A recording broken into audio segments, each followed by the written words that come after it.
Dawaj!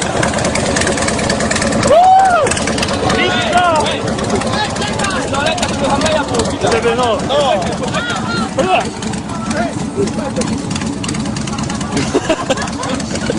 Widać Karusza?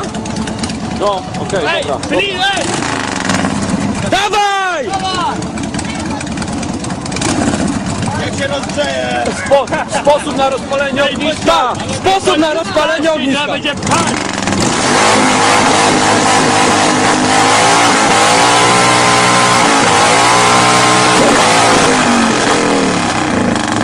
To można wrzucić.